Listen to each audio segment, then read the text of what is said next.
पालीमधील ग्रामपंचायत सदस्यांनी घालून दिला अनोखा आदर्श। पाली ग्रामपंचायतीच्या निवडणुका झाल्यानंतर आज सरपंच, उपसरपंच व सदस्यांनी कारभार स्वीकारला। कारभार स्वीकारल्यानंतर सत्कार, समारंभ, मिरवणूक यामध्ये न पडता पालीकरांना भेडसावत असलेल्या पाणी प्रश्न सोडवण्यासाठी थेट आंबा नदीवर जॅकवेल गाठले। स्वतः हातात कुदळ व फावडे घेऊन श्रमदान करून गाळ काढण्याचे काम सुरू केले व आपल्या कृतीतून पालीकरांना दिलासा दिला। आम्ही तुम्हाला शब्द दिल्याप्रमाणे आम्ही आपल्या सेवेसाठी रात्रंदिवस एक करून पालीकरांचे आवश्यक व मूलभूत प्रश्नावर जातीने लक्ष देऊन वेळप्रसंगी कोणावरही अवलंबून न राहता स्वतः श्रमदान करून पालीकरांना उत्तम सेवा देण्यासाठी आम्ही कटिबद्ध आहोत। हा आदर्श पदभार स्वीकारल्यानंतर अपक्ष सदस्यांनी दाखवून दिले।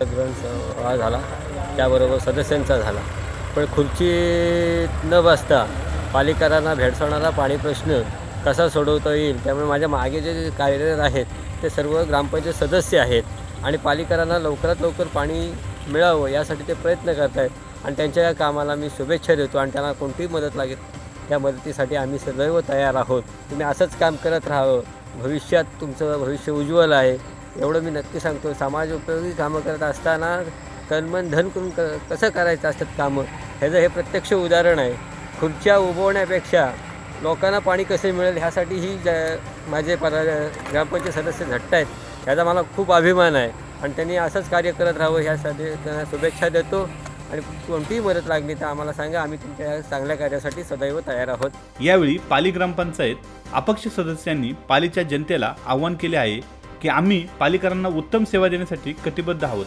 आपलं शहर स्वच्छ व पाली सुंदर बनवण्यासाठी सहकार्य करावे। पालीमधल्या सर्व मूलभूत प्रश्नावर आपण एकत्र येऊन कामे करू असे आवाहन यावेळी करण्यात आले। महाराष्ट्र लाईव्ह साठी गौस खान पठाण, सुधागड, पाली। लाईक करा आमच्या पेजला महाराष्ट्र लाईव्ह ला।